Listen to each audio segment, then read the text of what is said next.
matin, nous allons voir notre titre maintenant, voir Christ crucifié.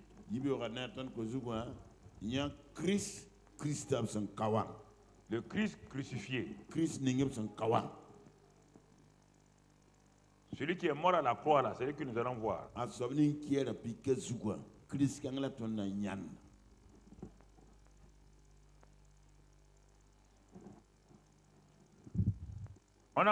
On est sur une série, voir Christ tel qu'il est.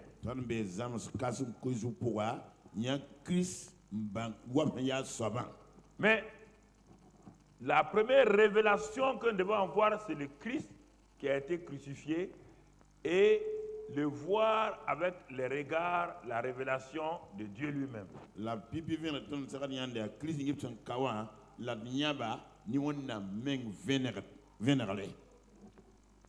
Parce que la croix est un grand mystère.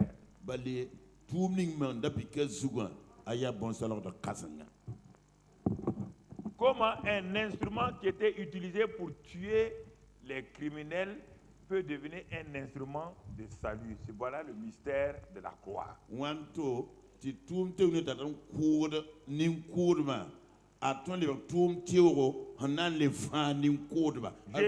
Jésus n'est pas le premier crucifié.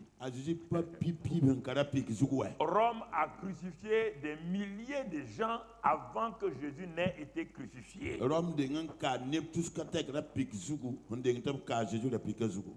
jour de la crucifixion de Jésus, il y avait déjà 2 voleurs crucifiés avec lui.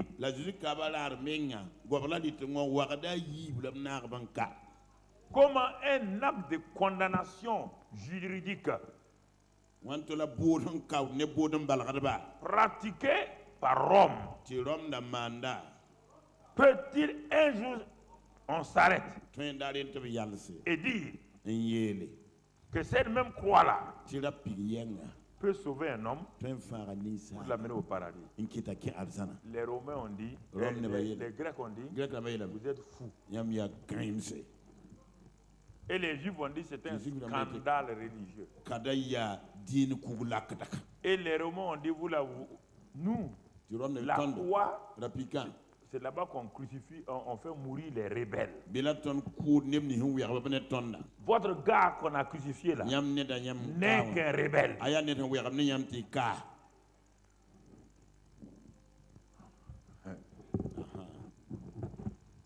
C'est pourquoi regardons à Golgotha. Regardons à Golgotha. Tu vois, il est dit que là où il a été crucifié là, Golgotha là c'est un carrefour. Carrefour du monde. Pour que tout le monde puisse voir ça. Et que chacun, Dieu voit la pensée de chacun, de tous les passants, sur ce qu'ils croient sur la croix là. Et surtout que Pilate a fait mettre, voici celui-ci est le roi des Juifs. Il l'a mis en latin, en grec et en hébreu. Les 3 langues qui dominaient le monde. Alors, les gens sont arrivés. Les Grecs ont dit, c'est la folie. Peut-être si le roi, peut-être il est roi des fous. Les Hébreux ont dit c'est un scandale. Un trompeur comme ça. Il dit roi des Juifs.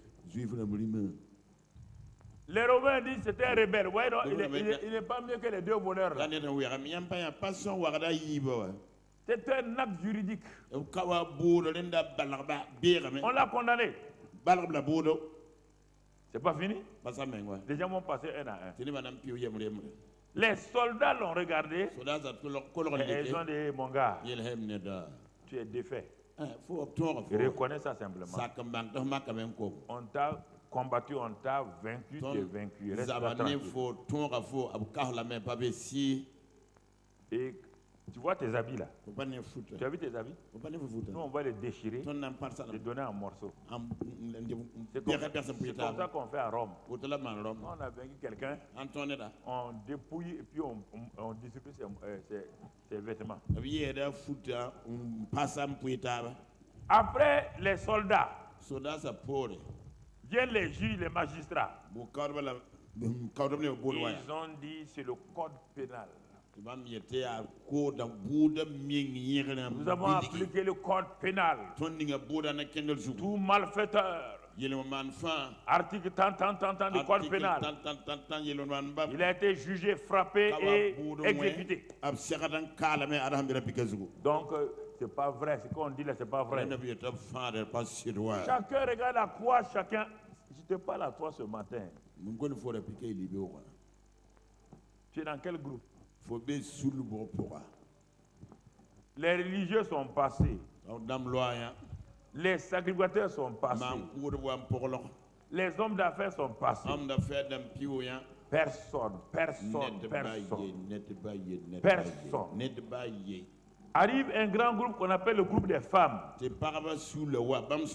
Oh, elles maintenant, c'est des cris. Surtout que maman Marie est là. Elle se jette à ses pieds. Son fils est mort. Un bon fils comme ça. Comme vous le connaissez. Il roule la terre.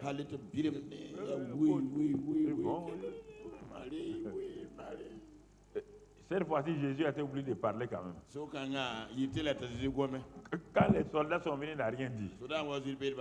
Quand les Romains l'ont insulté, il n'a rien dit.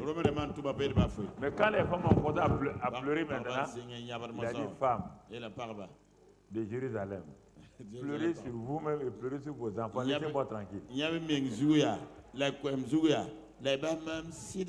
C'est pour couper l'air sous les pieds de maman Marie. Parce qu'elle aussi, elle croyait que c'est son fils qui mourait. Elle ne savait pas que c'est le sauveur du monde qui mourait pour ses propres péchés. Elle ne savait pas. La seule personne sans péché s'appelle Jésus. Marie, Joseph, tous sont pécheurs. Tout le monde est pécheur. Elle a dit, mon esprit se réjouit car tu as jeté ton regard sur la bassesse de ta servante.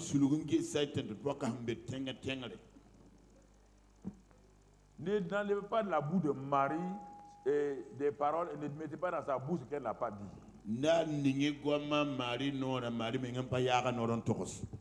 Alors, après tout ça, les caméras du ciel nous montrent maintenant, mon frère, deux groupes de gens qui restent. C'est les disciples de Jésus. On les cherche, on ne les trouve pas.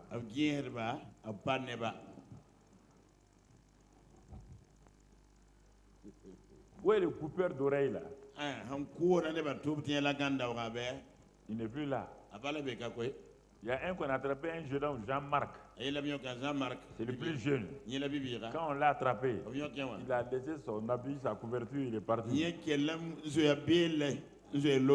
y a un seul qui a osé s'arrêter, il s'appelle Jean. Pour eux tous, c'était l'humiliation de leur chef. On croyait. Son histoire a mal fini comme ça, un jeune qui donnait de l'espoir.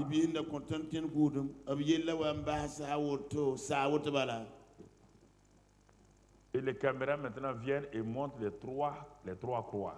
Vous voyez? Tout est éliminé. On fait ça par élimination. On arrive maintenant aux trois éléments. Et les deux voleurs ont commencé à mal parler. Ils ont dit, mais si tu es le Christ, sauve-toi et sauve-nous en même temps, mon gars. C'est l'occasion de nous sauver en te sauvant toi-même. Au fur et à mesure qu'ils parlent, Il y a un des voleurs qui écoute attentivement les quelques paroles que Jésus a pu dire.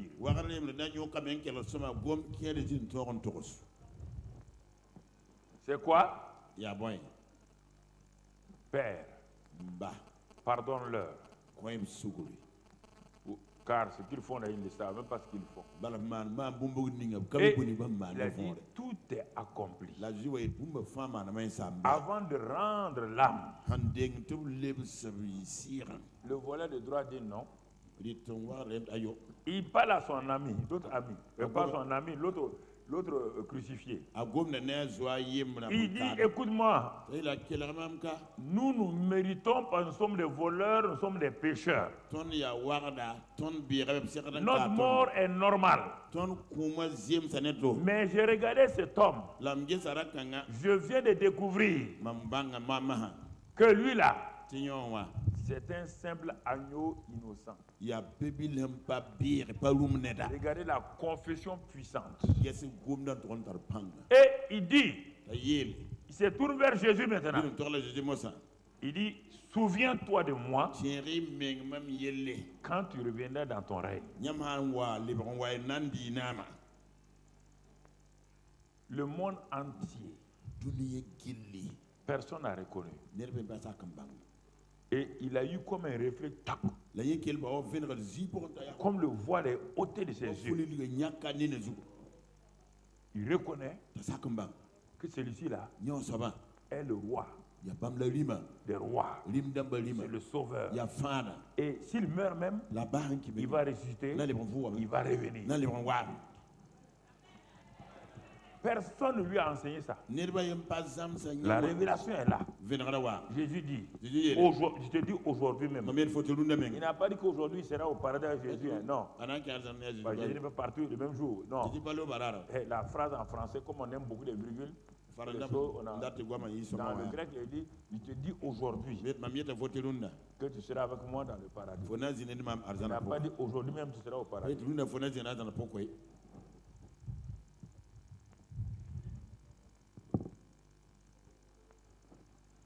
Jésus n'étant pas ressuscité, personne ne pouvait rentrer au paradis. Il est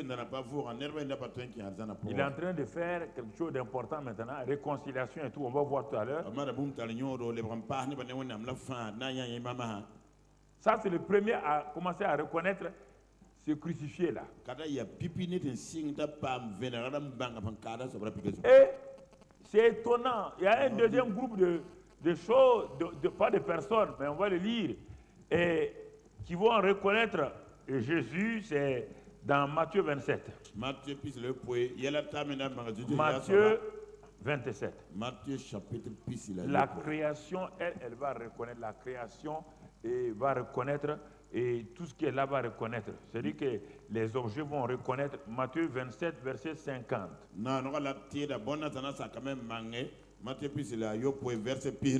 Il est dit, Jésus poussa de nouveau un grand cri et rendit l'esprit, pas l'âme, rendit l'esprit au Père. Regardez ce qui va se passer. Il dit, et voici le voile du temple se déchirant en deux, depuis le haut jusqu'en bas, la terre trembla, les rochers se fendirent, les sépulcres s'ouvrirent, et plusieurs corps des saints qui étaient morts ressuscitèrent. Regardez la crucifixion, ce que ça donne déjà. Les objets qui ne résonnent pas là, et ils ont vu la puissance de la crucifixion. Même les tombeaux, on dit non. Les tombeaux, on dit on ne peut pas se fermer parce que c'est lui qui est venu, il a été crucifié, les tombeaux se sont ouverts tout seuls.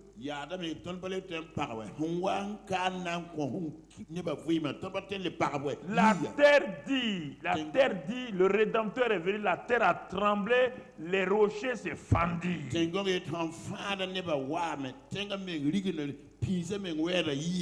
dans le temple de Jérusalem, le rideau qui était un rideau épais, très épais, s'est déchiré d'en haut vers le bas, révélant au monde que quelque chose d'extraordinaire venait de se passer sur la terre. Et le deuxième homme maintenant à reconnaître verset 54. Il est écrit, quand le centenier, celui qui menait la garde là-bas, et ceux qui étaient avec lui pour garder Jésus, ayant vu le tremblement de terre, et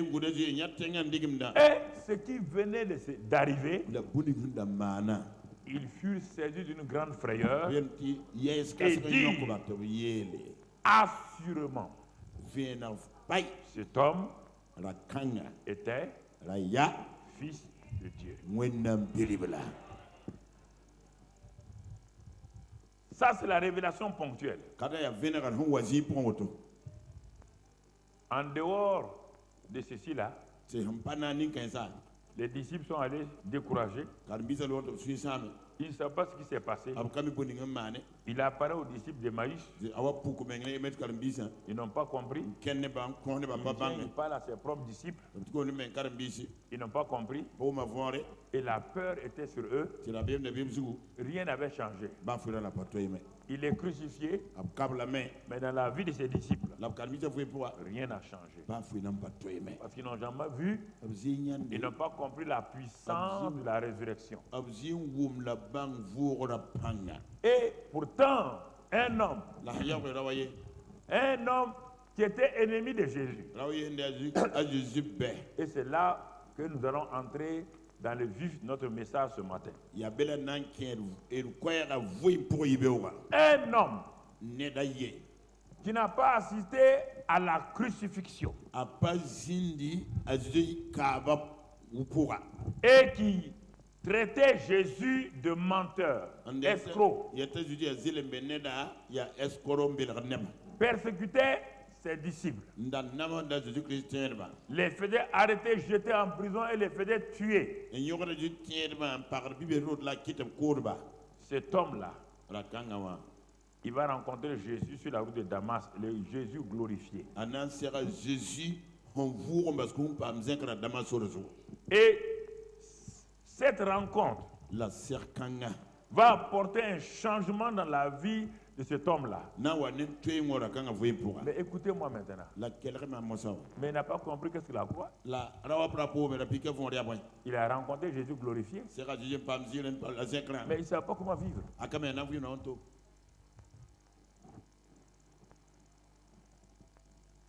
Ce qui lui est arrivé, c'est un événement miraculeux, surnaturel. Il ne peut pas l'expliquer à quelqu'un. Parce qu'il sait bien que c'est quelque chose d'exceptionnel. Tout le monde peut être sauvé de la même manière que Saul de Tarse. Si c'est Jésus-là m'a sauvé de cette manière, mais les millions d'hommes qui sont là, qui ne peuvent pas rencontrer Jésus de cette manière, alors, qu'est-ce que je peux faire pour leur dire que le Jésus qui est crucifié là, c'est réel? Mais je ne peux pas l'expliquer. Je veux dire aux gens, je partais à Damas. Et comme je partais à Damas, je l'ai rencontré sur la route. J'ai été sauvé. Mais ce témoin ne peut pas sauver quelqu'un. Votre témoin ne peut pas sauver quelqu'un. Même si vous avez fait une expérience extraordinaire. Il faut qu'il y ait la compréhension de ça.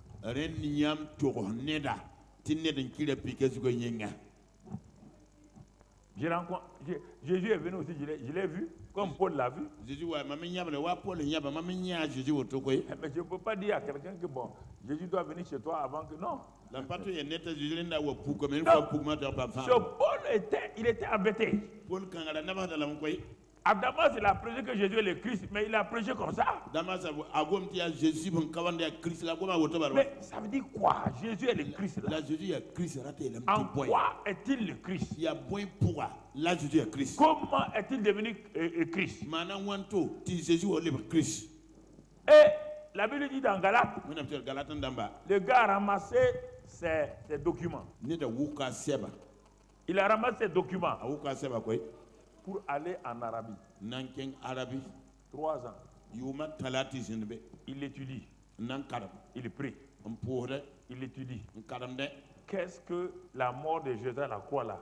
Parce qu'on ne comprend pas. Quelle est la relation de la mort de quelqu'un à la croix avec le salut? Et la révélation a commencé à venir. La révélation a commencé à venir. La révélation a commencé à venir.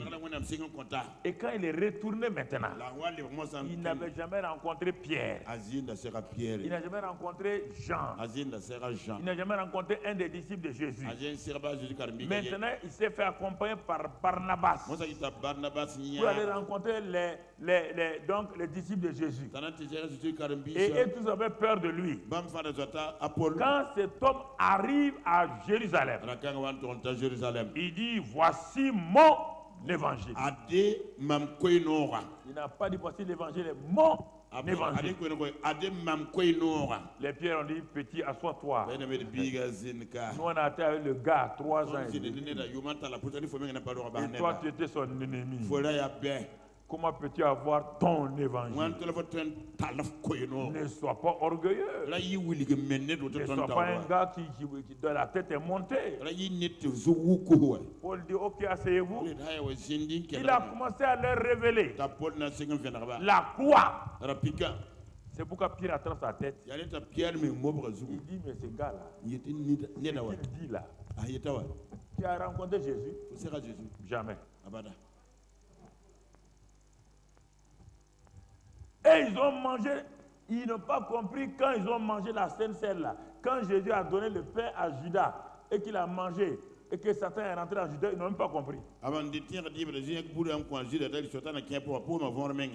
le même Paul qui dit maintenant dans son épître de Paul aux Corinthiens. Si vous mangez le pain au hasard là, vous serez comme Judas. Mais ce jour-là, nous on a mangé le pain. Jésus a dit quelqu'un va me trahir. Il a pris un simple morceau, il l'a donné. Paul dit, c'était son corps. Ce que vous avez bu là, c'est son sang. Si vous jouez avec ça, c'est pourquoi beaucoup d'entre vous êtes malades. Plusieurs sont morts. Qui a dit, mais ce gars-là, où il a tout ça? C'est ça qu'on appelle la révélation. La révélation qui change les gens.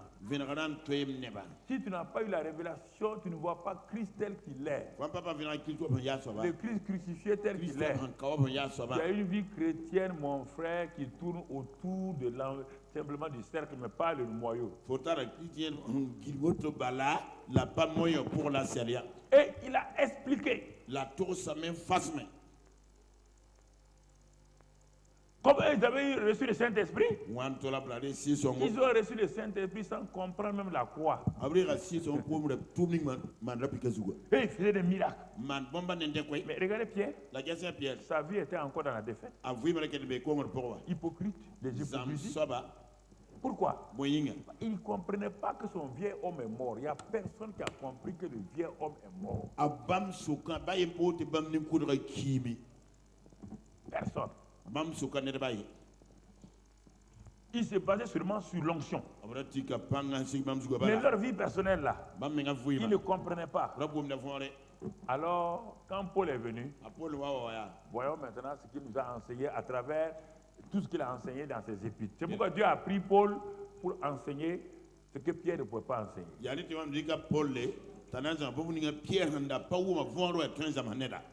Dieu, toujours, à quelqu'un pour enseigner, donner des révélations. Il y a beaucoup de prédicateurs. Paul dit que lui il est le moindre des apôtres.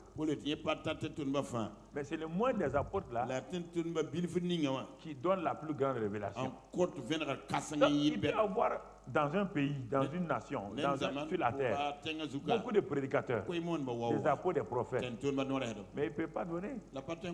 Paul était un homme appelé pour révéler ce que les autres apôtres ne pouvaient pas connaître. C'est comme ça que Dieu fait. Il n'y a rien dans ça. C'est pourquoi il a eu le plus de problèmes. Il était le plus mal compris. Il était le plus qui avait plus d'épreuves. Il était celui qui était combattu le plus. Et les gens l'insultaient le plus. Satan voulait le décourager pour qu'il ne continue pas à donner la révélation au peuple. Le peuple suivait les pierres, c'est vrai. L'homme de pierre guérissait les gens. Mais vous voyez, quand ils sont arrivés à Antioche et qu'ils mangeaient avec les païens, quand Jacques, l'apôtre de Jérusalem, a envoyé des gens, dès que Pierre a entendu, il a commencé à faire massacrer. Paul lui dit, mais quelle est cette vie que tu mènes là? Toi, ton homme guérit les gens et tu es hypocrite comme ça. Il dit, mais si tu meurs, tu vas aller en enfer. Paul, c'est ça. Dieu suscite dans chaque génération. Écoutez-moi, frères et sœurs. Non, attendez, écoutez, c'est pas il faut bien écouter. Il faut bien écouter. Parfois, vous ne comprenez pas. Et c'est souvent. Mais aujourd'hui, tout le monde parle de Paul. Mais quand Paul prêchait là, il était persécuté. C'est quand les gens meurent qu'on les célèbre. Quand Paul prêchait, on l'applaudissait pas. Quand il matraquait les Corinthiens, quand il parlait aux Galates, ils ont dit mais comment? Il se prend pour qui? D'abord, il ne gagne pas marié. Et deuxièmement, il n'a pas vu Jésus. Et qui il est? Mais le gars avait la révélation. La révélation ne vient pas. C'était un docteur de la loi. Mais il n'enseignait pas parce qu'il était docteur de la loi. Parce que la loi ne parlait pas donc de l'évangile. Écoutez-moi, frères et sœurs. Ouvrez vos oreilles spirituelles. Donc branchez-vous à la parole que je vous donne. C'est des paroles esprit et vie. C'est des paroles qui peuvent bouleverser votre vie. Changer votre vie. Je n'ai pas besoin que quelqu'un m'applaudisse. Que les gens m'insultent, les gens fassent quoi, c'est pas mon problème. Parce qu'il n'y a personne qui peut venir devant moi s'arrêter et dire que ce que je prêche est faux. Ils vont passer par toutes sortes de choses, mais ils ne peuvent pas m'affronter. Ils vont m'affronter comment? Moi, je n'ai que la Bible. Je n'ai pas autre chose. Je n'ai que la Bible. J'ai le Saint-Esprit. C'est fini. Les deux éléments. Mon frère, ma soeur. Regardons ce que Paul dit. Alors Paul dit une chose, et ce matin encore je méditais. Moi qui voulais, après avoir prêché le séminaire, et puis je voulais dormir qu'à 6h, 7h. Après avoir fini la réunion à la maison du peuple hier, je me réveille à 3h. Pourquoi tu me réveilles à 3h? Il dit bon, ce que tu dois prêcher là, parle en langue et puis commence à voir. Le sommeil est parti. Donc j'ai intérêt à parler en langue. Il me dit, prends la parole, j'ai pris la Bible. Il dit, tu veux montrer aux gens, il faut qu'ils voient Christ crucifié. Il faut que toi-même tu aies encore l'assurance dans la parole que ce que tu vas enseigner là est basé sur ma parole et non pas sur tes pensées. Il dit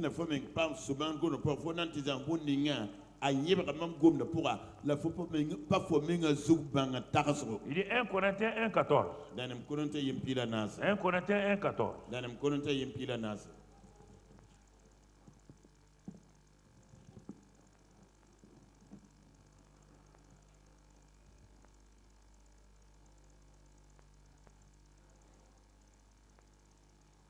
Non, on va aller directement au verset 18. Car la prédication de la croix est une folie pour ceux qui périssent, mais pour nous qui sommes sauvés, elle est une puissance de Dieu. Alors, le Seigneur m'a dit ce matin, arrête-toi là. Qu'est-ce que j'ai dit? Vous parlez de la croix, vous parlez de la croix comme ça là. Vous parlez que, non. Qu'est-ce que j'ai dit? Pierre ne savait pas ça. Jean n'a pas dit ça. Jacques n'a pas dit ça.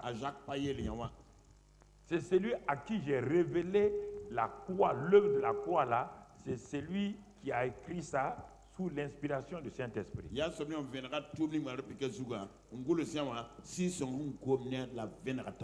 dit la prédication de la croix. Prêcher la croix.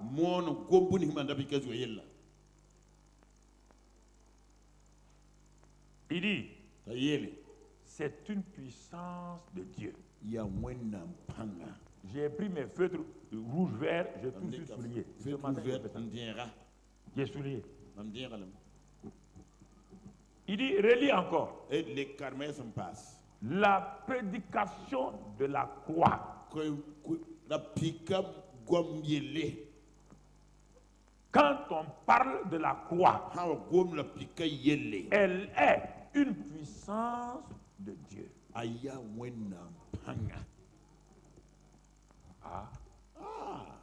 Mais j'ai dit, et le Saint-Esprit me dit, vous les prédicateurs, vous ne comprenez pas. Qu'est-ce que mon fils t'a dit?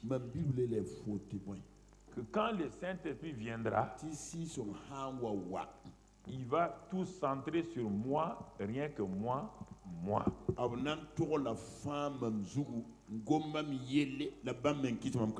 Toute la puissance du Saint-Esprit sera soumise à Christ Jésus. Ce qu'il a fait. Mais si ce qu'il a fait, tu ne le dis pas. Le Saint-Esprit puissant retire sa puissance, il s'arrête, il te regarde. Mais si tu prêches la croix, les gens qui sont là peuvent, peut-être ils peuvent attendre qu'il y ait des choses. Ils disent non, arrêtez vos manières de faire là, ça ne sert à rien. J'ai dit que la prédication de la croix, c'est une puissance de Dieu. Il n'y a pas d'autre chose. Vous aimez ajouter, rajouter, non. Pourquoi? Il va m'amener au fur et à mesure.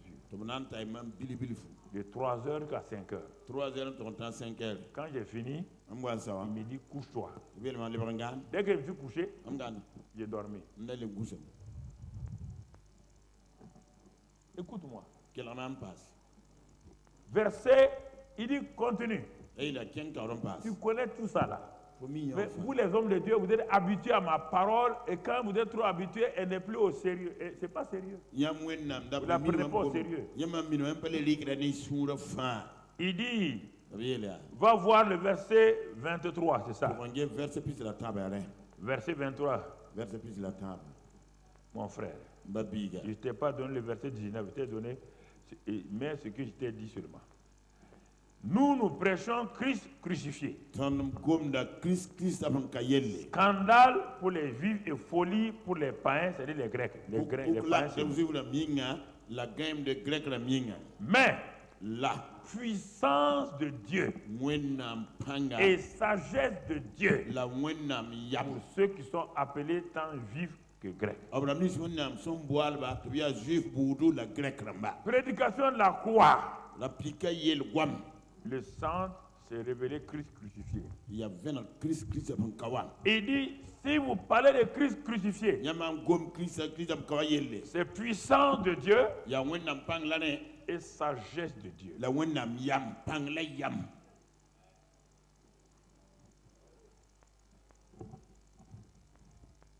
Puissance et sagesse de Dieu.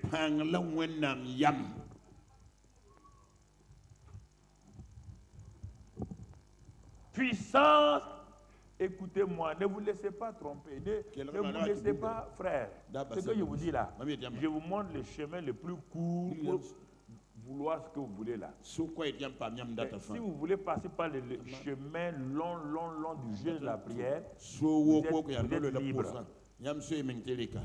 Vous allez jeûner la semaine là. Ce n'est pas pour chercher des choses. C'est pour que votre communion avec le Seigneur soit fortifiée. Et que vous puissiez comprendre que le Saint-Esprit, dans votre temps de jeûne, vous révèle ce qu'il y a de caché et qu'il vous révèle cela. Mais ne croyez pas que parce que vous allez jeûner, Dieu est content, il va vous donner des choses.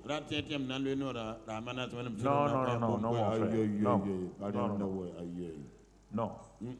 Donc, vous voyez ici, vous voyez là, alors, mon frère, ma soeur, il nous dit que la prédication de la croix, puissant de Dieu, pour qu'on ne dise pas qu'on n'a pas compris, il dit prédication de la croix veut dire Christ crucifié. C'est la même chose. Puissant de Dieu, sagesse de Dieu. Le Saint-Esprit agit rapidement quand tu acceptes l'œuvre accomplie de Christ à la croix de Calvaire. Quand tu acceptes l'œuvre accomplie de Christ à la croix de Calvaire, le Saint-Esprit manifeste la puissance et te donne tout ce que la crucifixion a apporté pour les hommes sur la terre.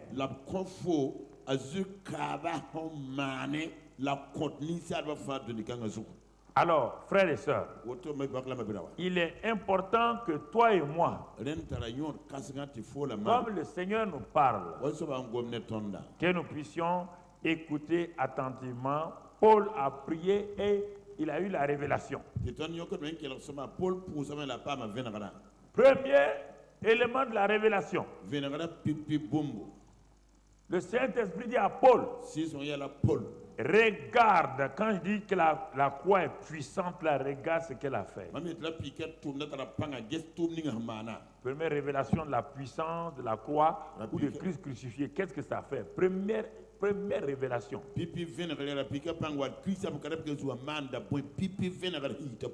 Colossiens 1, 19 et 20. Écoutez-moi, peuple de Dieu, écoutez-moi, vous qui êtes en contact avec nous. Car Dieu a voulu que toute plénitude habitât en Christ, en lui. Il a voulu, Dieu, notre Père, a voulu par Christ réconcilier tout avec lui-même Dieu. Mais quel Christ? La Christ Pas celui qui marchait sur la terre. Quel Christ? Regardons tout ce qui est sur la terre et que ce qui est dans les cieux, en faisant la paix par lui, par le sang de sa croix. La croix, Christ crucifié, première révélation de puissance. Le ciel, on dit les cieux même, et la terre, qui ne pouvaient pas se réconcilier à cause de la trahison d'Adam. Les gens ont tout fait pour réconcilier le ciel et la terre.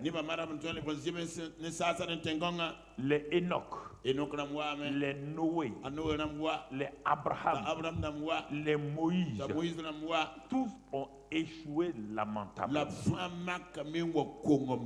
Les Élie et les Élisée, les David, tous ces grands hommes de Dieu ont échoué lamentablement.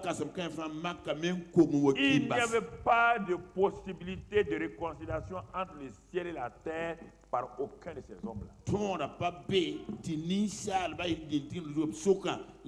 Les gens de la terre étaient désespérés. Chaque génération venait, passait Ils étaient désespérés. Donc, le ciel et la terre ne seront plus jamais réconciliés. Alors, comment ferons-nous? Voici qu'un homme traité d'escroc, de scandale, frère, tant que vous ne verrez pas la croix, tant il ne faut pas faire de brebis sur moi. Tant que vous n'allez pas comprendre, je ne parle pas de ce morceau de bois. Tant que vous n'allez pas voir Christ crucifié selon les termes de Dieu. Vous verrez tout le temps le ciel en colère. C'est pourquoi vous dites que Dieu frappe les gens, que Dieu fait ceci aux gens. Parce que vous croyez que Dieu est en colère. La colère de Dieu a frappé une seule personne. Toute la colère de Dieu a frappé une seule personne. Ça s'appelle qui?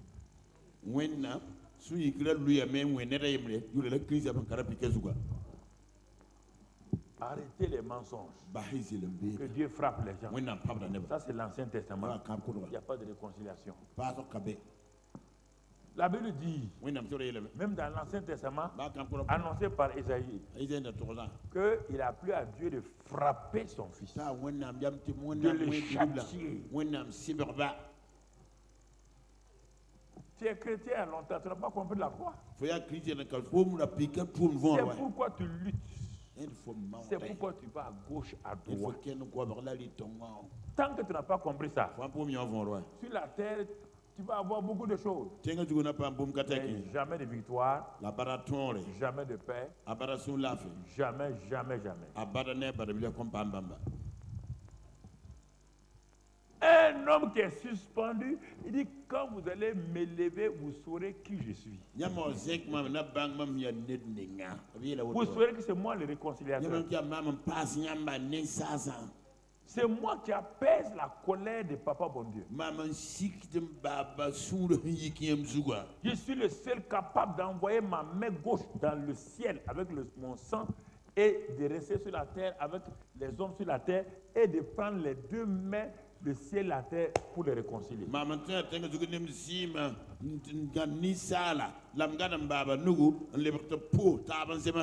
Alors écoutez-moi. Si ça c'est pas une puissance, c'est quoi?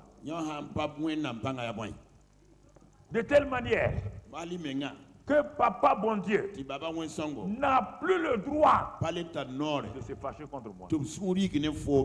C'est interdit. Son fils l'a fait. Il faut arrêter de dire que Papa Dieu vous frappe. Ce sont vos péchés qui vous rattrapent. Pas Dieu.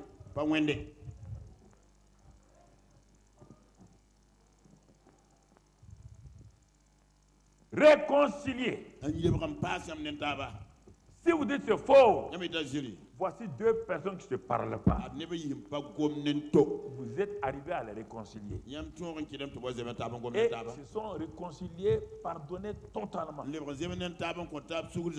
me dites que l'une des personnes réconciliées là, prend un revolver et il tue sur l'autre. Est-ce qu'il y a eu réconciliation? Alors, si vous dites qu'après ce que Jésus a fait là, ce sont vos prières, ce sont vos réconciliations avec Dieu, ce que Jésus a fait là est inutile. En ce moment-là, tout le reste est inutile. Vaut mieux qu'on ferme ici là, on va louer pour faire salle de bal. On est en train de se tromper. On est en train de se tromper. Vaut mieux qu'on ferme et qu'on loue ça, et les gens viennent danser. Si ce que Jésus a fait là, réconcilier le ciel et la terre, Papa bon Dieu dit qu'il est satisfait. Satisfait. Si la croix n'est pas une puissance, c'est quoi? C'est pourquoi, quand il a fait la réconciliation verticale, les Juifs ne voulaient pas voir les païens. Toujours dans cette réconciliation, par la mort de Jésus, que les Juifs veulent ou pas, qu'ils soient contents ou pas, Jésus a pris leurs mains. Il a pris leurs mains. Il est parti prendre la main des païens.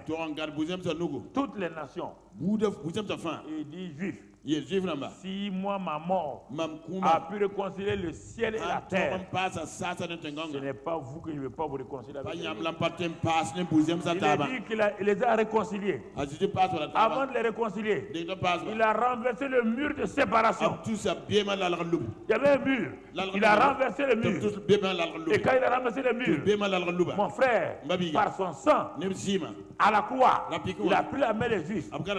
Il a pris la main des païens. Il les a réconciliés. Si ça, ce n'est pas une puissance, c'est quoi? Alors, maintenant, je vais arriver à ça. Si tu dis que tu crois à cette puissance de réconciliation, et toi, tu sors d'ici aujourd'hui, tu n'es pas réconcilié avec les gens avec qui tu as des problèmes, donc tu as rejeté mon message. Si tu ne téléphones pas tes parents, tes frères, qui t'ont fait du mal, si tu ne peux pas te réconcilier, je t'assure, mon message te suivra et va t'envoyer en enfer. Ainsi dit l'Éternel. Si tu crois que c'est amusement, joue avec ça. Papa, bon Dieu, n'a pas pu dire non. Lui qui avait raison. Jésus dit, papa, calme-toi. Donne-moi ta main. Je vais te réconcilier avec les hommes. Il dit, les Juifs, calmez-vous. Donnez vos mains. Je vais réconcilier les païens. Et toi, tu es assis ici. Tu ne veux pas te réconcilier. Qui tu es? Qui es-tu? Qui es-tu? Qui es-tu? Cherche dans le monde, va sur Internet. Tu ne verras pas un message comme ça. Va. Je vais te parler. Je ne te parle pas de ma tête. C'est pas Karambiri qui te parle.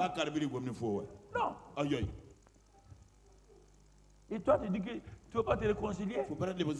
Ah bon? Et tu dis que tu es chrétien. Donc tu n'aimes pas réconcilier avec Dieu. Tu n'es pas réconcilié avec Dieu.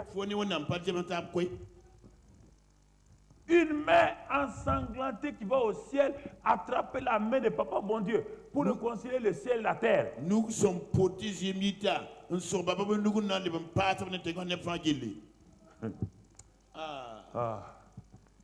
est-ce que vous comprenez? Est-ce que vous avez compris l'évangile? C'est une puissance de Dieu. Pour quiconque croit. Pour le salut de quiconque croit. D'abord les Juifs, ensuite le Grec. Écoute-moi mon frère. Il faut arrêter toutes ces choses-là. Arrêtez. Croire d'abord ce que Jésus a fait. C'est la première chose. Deuxième manifestation de la puissance de la croix. Colossiens 2,14. Colossiens 2,14. Il est dit, quand il était à la croix, il a effacé l'acte dont les ordonnances nous condamnaient et qui suscitaient contre nous. Et il l'a détruit en le clouant à la... Il a pris la loi de Moïse dont les ordonnances condamnaient les autres. La loi de Moïse était terrible, un maître terrible. C'était terrible que ça a envoyé Moïse hors de Canaan. Les générations qui étaient sous la loi voyaient, personne ne pouvait. Et Paul nous révèle qu'est-ce que vraiment la loi. Il dit dans Romains 7, il dit malheur, le bien. Il dit mais la loi là, on ne peut rien faire. Misérable que je suis. Pour échapper à la loi, il fallait mourir. Le seul moyen pour échapper à la loi, c'est la mort. Personne ne peut la contrôler. Elle est partout. Elle est dans la vie des gens, dans la relation des gens. Personne ne pouvait obéir. Mais tout le monde était fâché. Mais personne n'ose dire. La loi ne t'aide pas. Elle te dit d'obéir sans t'aider. dit tu ne mentiras pas. Mais elle ne change pas ton cœur pour ne pas mentir. Et quand tu mens, tu as un problème. Elle dit tu ne voleras pas. Mais elle ne t'aide pas pour ne pas voler. Elle ne rentre pas dans ton cœur. La loi était terrible. Terrible. Ah! À la croix du Calvaire. Puisqu'il est le seul à avoir obéi à la loi. Il dit à la loi. J'ai été le seul à obéir. Est-ce que tu as quelque chose à me reprocher? La loi dit non. Il dit bon, je mets fin. Je vais te crucifier là. Pourquoi? Ça c'est la loi. Ça c'est la croix. Quand on va arriver à la résurrection, tu verras ce qu'il va faire à la loi maintenant. Mais je te dis ça d'avant parce que comme tu es déjà légaliste, tu vas commencer à dire que Papa Karambel a dit que la loi n'existe plus. Non. La loi a été crucifiée sous la forme légaliste là, à la croix. Il a détruit là-bas. Quand il est ressuscité maintenant par le Saint-Esprit et que nous avons eu un nouveau cœur, il a écrit la loi là-haut maintenant. Dans nos cœurs. Voilà. Tu es un peu calme maintenant. Je connais légaliste. Non,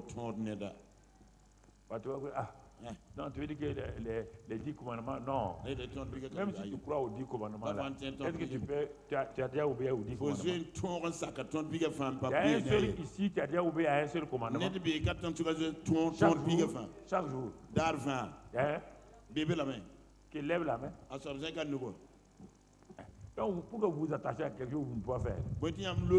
On vient vous aider, vous voulez faire le malin.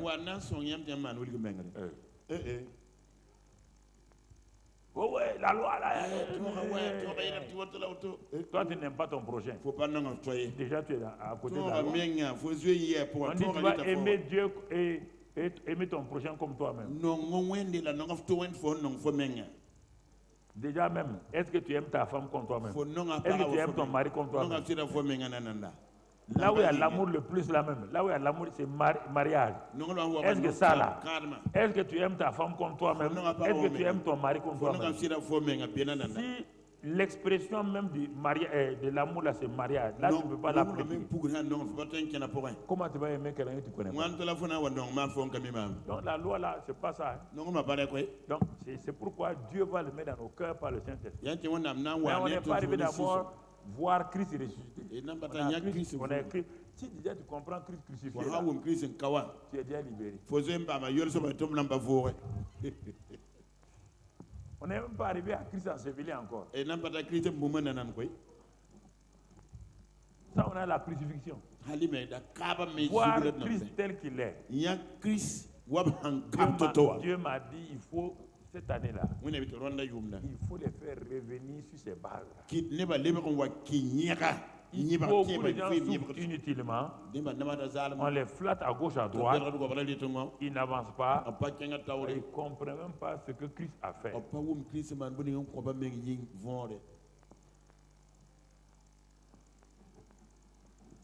Donc tu vois, mon frère. Donc, maintenant, troisième expression de la puissance de la loi. De la croix. C'est les péchés et les péchés. Le péché et les péchés. Est-ce que la croix a à voir avec ça? Oui. Les yeux de Paul s'ouvrent. Il dit le péché, la loi du péché est terrible. La loi du péché elle est terrible et elle est dans mes membres, je la vois partout, elle est là, elle me maltraite. Le gars s'est assis, il dit mais bon, j'ai compris, la loi a été crucifiée. J'ai compris que la croix c'est une puissance. Mais maintenant, et les péchés là? Et les péchés? Je veux faire le bien, c'est le mal que j'ai fait. Dieu dit, comment as-tu reçu la révélation que la croix est puissante? Va te coucher encore. Va t'asseoir encore. Et laisse-moi te parler. Et à la fin de Romains 7, brusquement la révélation vient. Qu'il n'y a pas un autre moyen pour vaincre le péché et les péchés, c'est toujours la croix, Christ crucifié. Il crie, grâce soit rendue à Christ. Dieu dit, il n'y a pas d'autre solution. Donc, ce n'est pas le jeu, il dit non. Ce n'est pas la prière, il dit non. La prière te permet d'avoir la révélation. C'est ce que Christ a fait. Mais la prière ne peut pas remplacer ce que Christ a fait. Alors, en ce moment, Paul, ayant cette révélation, commence à nous dire, c'est lui qui a écrit Hébreux 9, verset 26. Hébreux 9, verset 26. Et qu'est-ce qu'il dit? Il dit dans ce passage-là, il parle de Christ. Autrement, il aurait fallu que Christ il eut souffert plusieurs fois depuis la création du monde.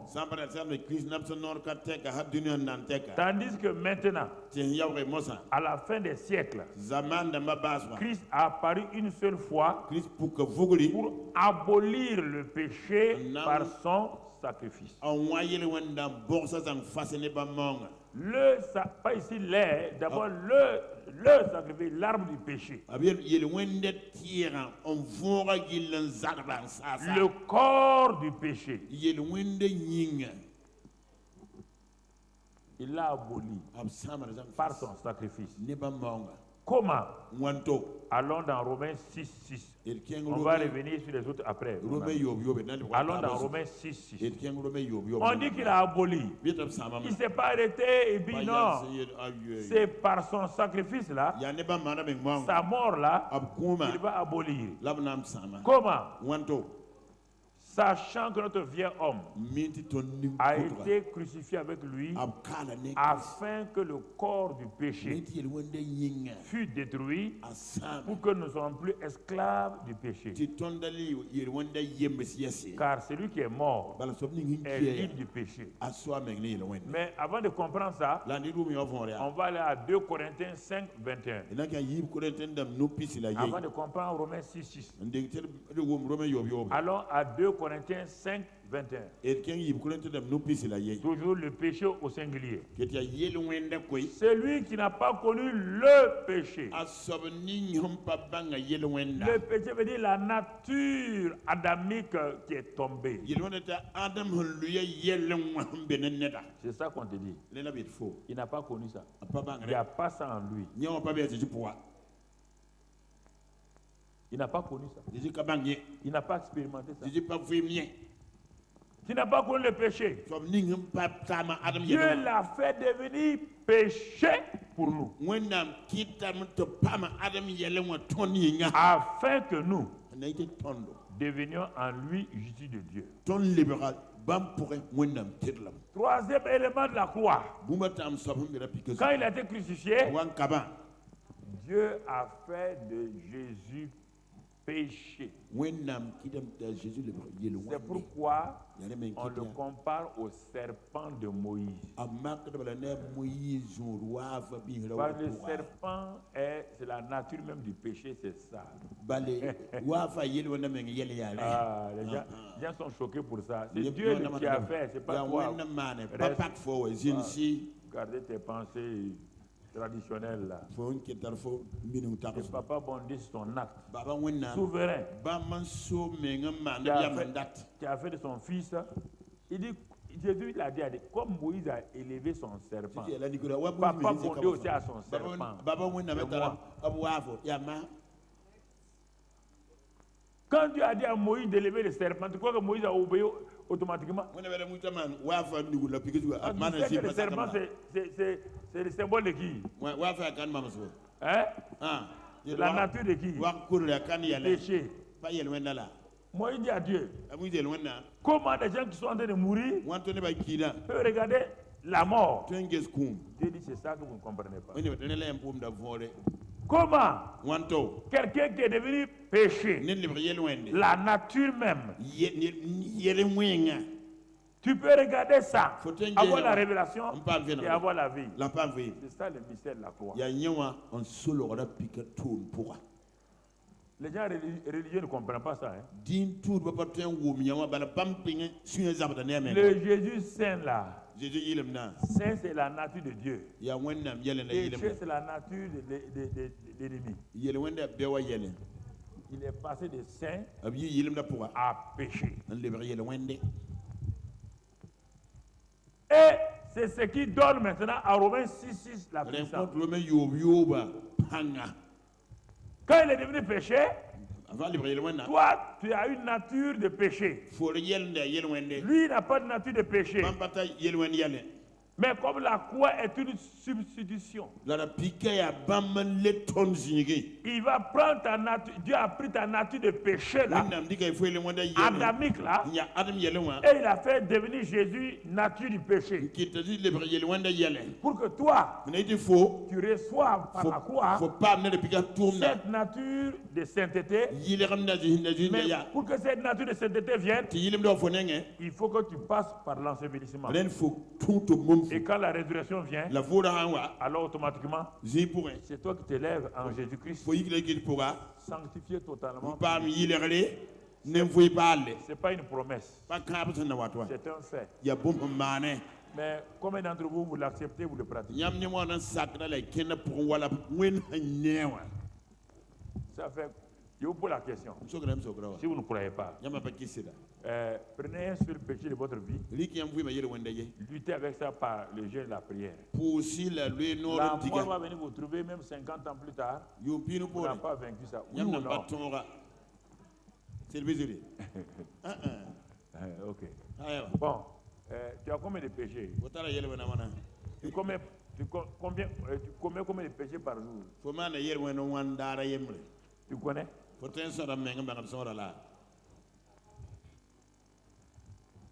Le péché, c'est quoi? Les yeux. Le bien que tu sais faire que tu n'as pas fait, quoi? Dans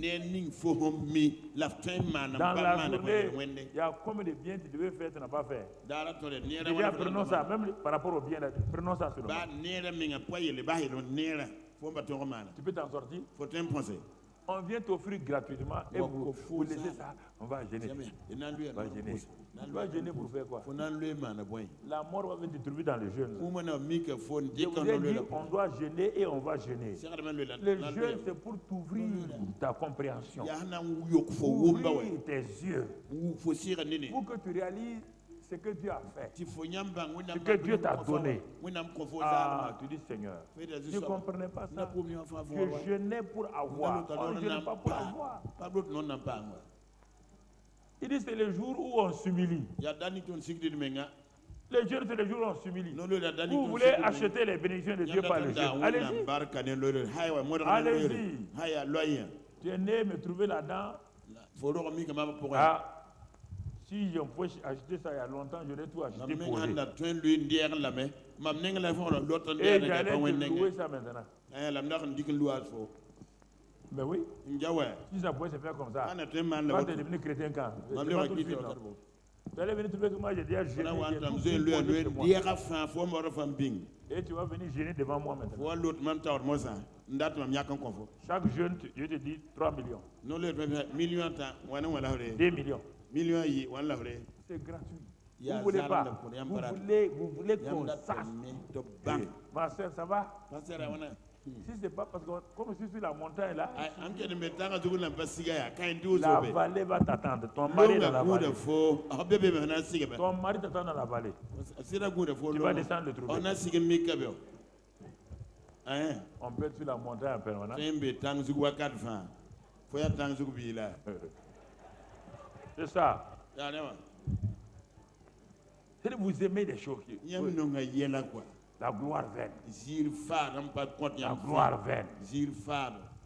Ça ne plaît pas votre chair. Hein? Ce n'est pas des méchants qui doivent. On dit crucifier votre chair. Si vous ne voulez pas la crucifier, moi je vais la crucifier. Voilà. Vous voulez pas la crucifier, ça ne vous plaît pas? Dieu a crucifié votre vieil homme. Il vous dit maintenant crucifier votre chair. Le vieil homme et la chair, c'est différent. Le vieil homme, c'est la nature adamique tombée. Le Satan a chose. La chair. Galates 5:19, les œuvres de la chair. Bien que mon vieil homme a été crucifié, je suis entouré d'un monde qui est mauvais. Ce monde-là m'attire. Par l'impureté, par l'envie. Ça vient vers moi. Mais il dit, Dieu dit, tu es mort au monde. Crucifie ta chair, discipline. Discipline ta chair. Discipline ta chair.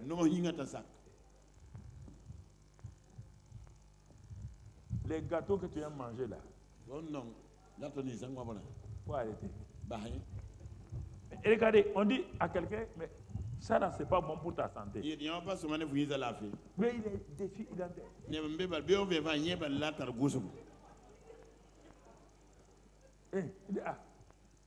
on fait quoi?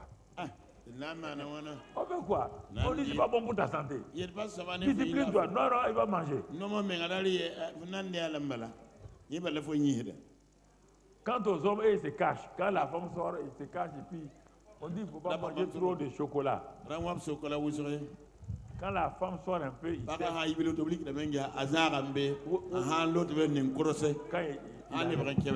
met en place. Il met en place. C'est terrible. L'homme masculin est comme ça. Il faut le comprendre. Il y a un homme qui, sa femme, tout le temps il ne donne pas l'argent à sa femme. Sa femme est entrée dans les tontines. Elle a reçu sa part de tontine. Elle est partie mettre ça sous le matelas bien caché.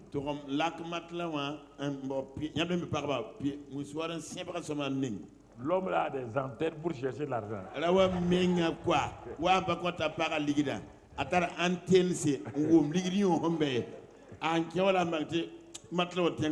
Parce que la femme a dit que non. Elle a sa tontine là, non, non. L'homme l'a cherché, il l'a trouvé. Chaque samedi, il invite sa femme au maquis.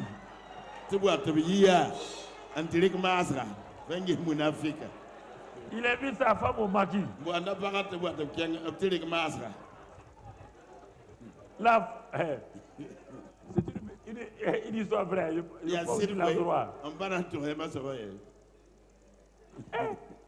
Elle dit à tous les voisins là, les voisines. Mon mari est devenu gentil.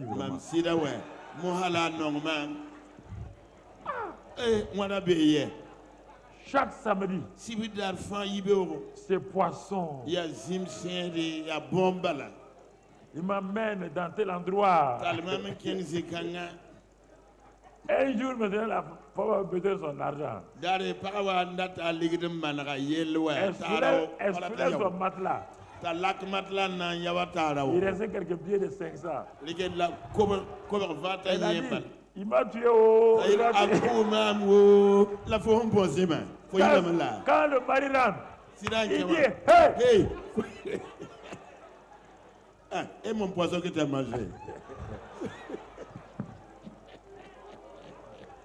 Tu as mangé mon poisson. Il faut faire attention aux hommes. Quand vous les voyez trop gentils là,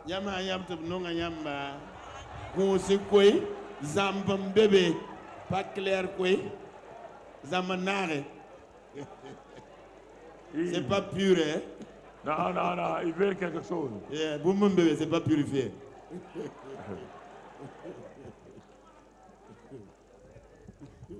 Il a pris tous nos péchés. Et il a détruit le péché. Ça, c'est la croix. La mort maintenant. La mort spirituelle. 2 Timothée 1,10. 2 Timothée 1,10. Il est écrit là-bas que Jésus-Christ, voilà ce qu'il a fait dans 2 Timothée 1, verset 10. Il a été manifesté maintenant. La grâce a été manifestée par l'apparition de notre Sauveur Jésus-Christ. Qui a détruit la mort et a mis en évidence la vie et l'immortalité par l'évangile. On parle de la mort spirituelle ici d'abord. On dit la mort physique là, c'est le dernier ennemi. Lui, il sera vaincu quand on va passer de l'autre côté. Il a détruit la mort spirituelle qui était sur l'humanité et il a mis en évidence la vie éternelle et l'immortalité par l'évangile. Et c'est pourquoi dans 1 Corinthiens 15, 55, 1 Corinthiens 15, 55, là-bas on nous dit autre élément. 1 Corinthiens 15, 55. Ô mort, où est ta victoire? Ô mort, où est ton aiguillon? Donc tu vois, ô mort, où est ta victoire? Ô mort, où est ton aiguillon? On parle de la mort spirituelle. Mon frère, ma soeur. Donc il a vaincu. Il dit à cause de ça, ceux qui tremblaient devant la mort là, ils ne doivent plus trembler devant la mort spirituelle. Et enfin, Satan lui-même. Hébreux 2, 14. Hébreux 2, 14. Hébreux 2, 14.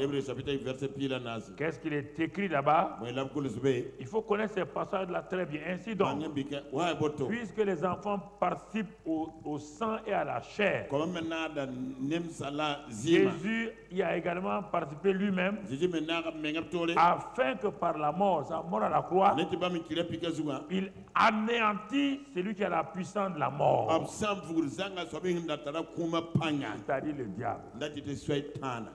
Il a anéanti par sa mort.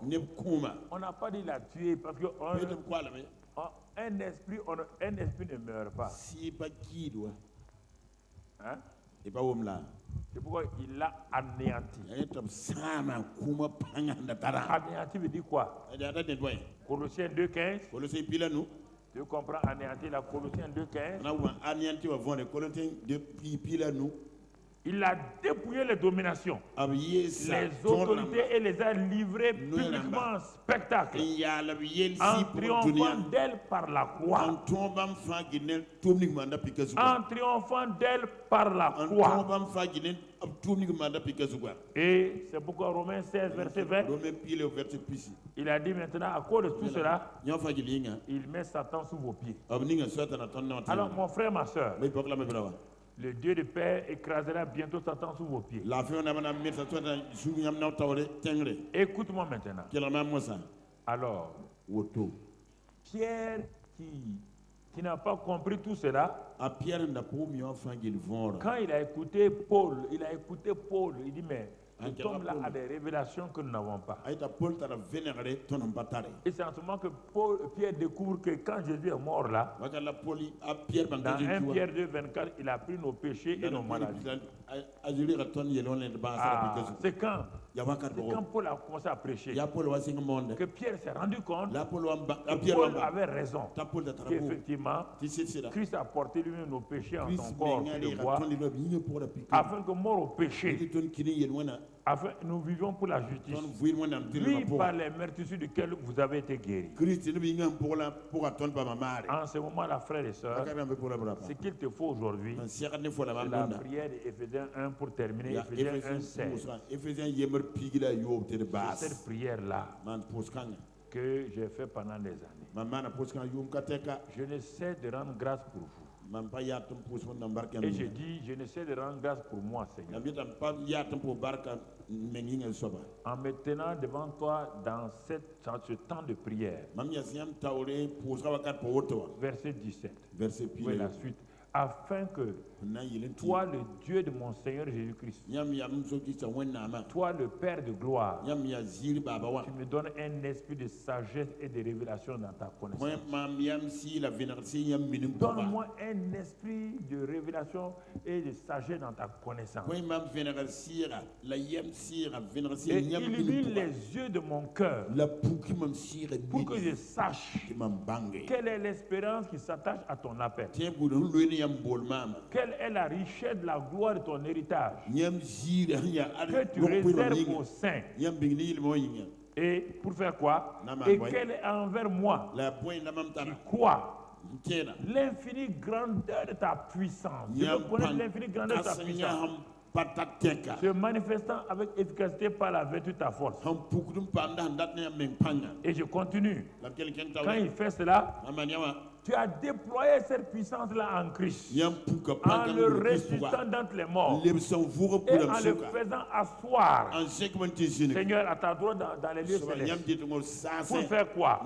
Au-dessus de toute domination, de toute autorité, de toute puissance, de toute dignité et de tout nom qui se peut nommer, non seulement dans le siècle présent, mais dans le siècle à venir. Et tu as tout mis sous ses pieds et tu l'as donné pour chef suprême à l'église, qui est son corps, la plénitude de celui qui remplit tout en tout. C'est ma prière. Je l'adapte à moi-même. Et ensuite, Colossiens 1, verset 9. Tu vois, Colossiens 1, 9. C'est ça les prières maintenant que je vous laisse.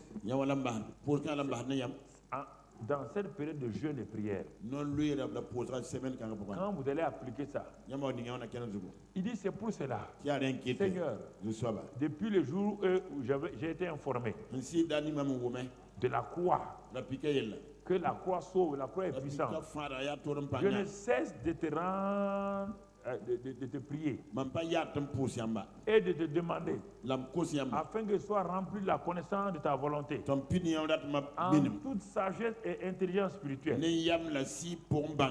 je puisse marcher d'une manière digne de toi, qui te soit entièrement agréable et que ma vie porte des fruits en toutes sortes de bonnes œuvres et croissant par la connaissance de Dieu, fortifié à tous égards par ta puissance glorieuse, en sorte que je sois toujours et avec joie persévérant et patient. C'est ma deuxième prière que je fais régulièrement.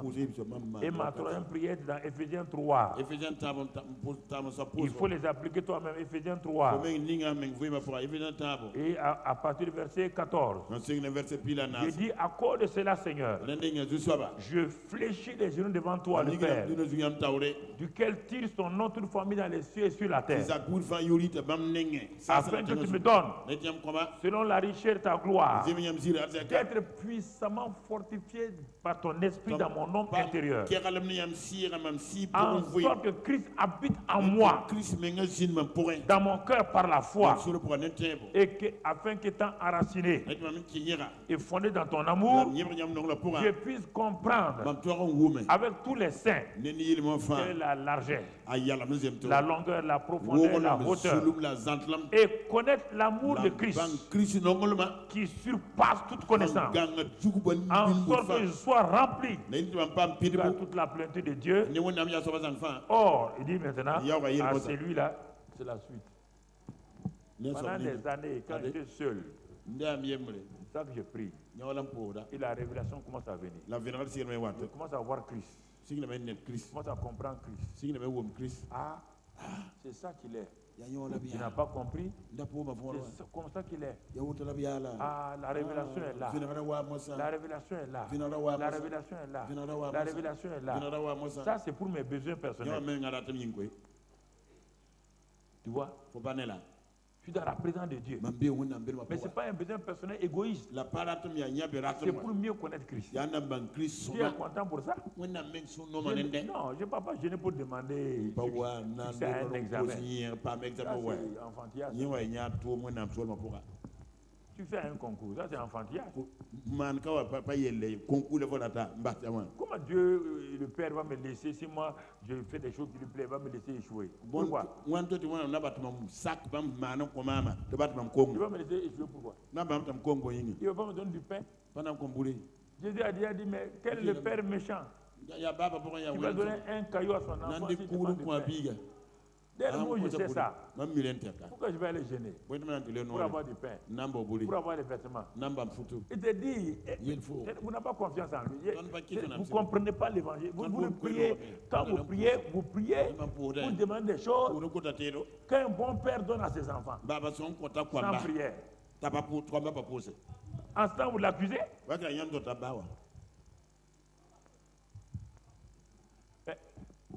Vous n'êtes pas habitué à la Bible. C'est-à-dire que la Bible, là, vous ne la méditez pas. On te dit le méchant des pères, les méchants des papas. Vos maris, là, ils ont déjà, dans votre maison, ton enfant a déjà demandé du pain à son papa. Et toi, tu es assis, tu as vu ton mari se lever, aller prendre un caillou, venir à son enfant.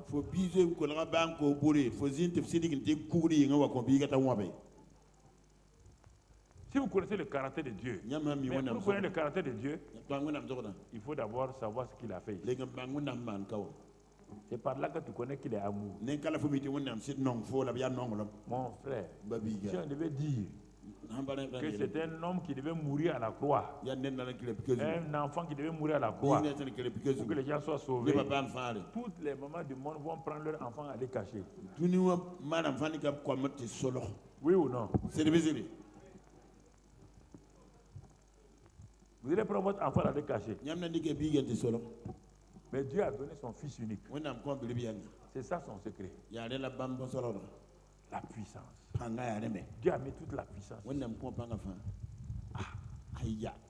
La puissance de guérison, la puissance de la mort du vieil homme, la puissance sur le péché, la puissance sur la mort, la puissance sur Satan, la puissance sur la malédiction, la puissance sur la pauvreté. Je n'ai pas eu le temps de dire tout ça, c'est ce que Christ a fait. Tout est ici. Baisse ta tête et tu vas rendre grâce à Dieu. Baisse ta tête, tu vas rendre grâce à Dieu. Baisse ta tête. Ah, dis à Dieu. Parle-lui ce matin. Tu dis, papa, vraiment c'est dommage que je n'ai pas saisi ça dès le commencement. Sinon, je ne serais pas là encore en train de traîner. Rends grâce à Dieu. Remercie le Père. Remercie le Père. Tu ne serais pas en train de tourner pour chercher à gauche, à droite. Mais il n'est jamais trop tard. Il n'est jamais trop tard.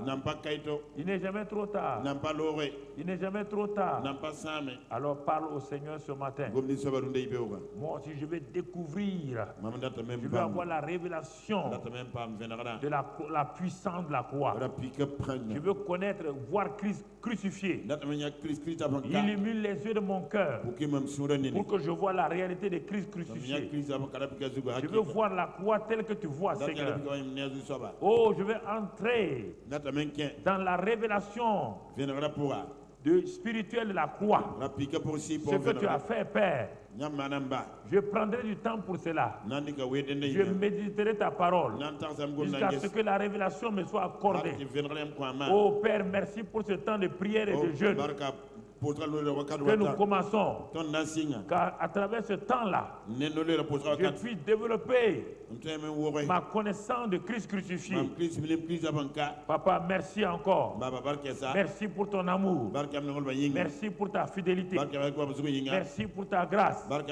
Merci de cette puissance que j'ai à ma disposition, mais que j'ai ignorée, que j'ai méprisée en cherchant la puissance des hommes.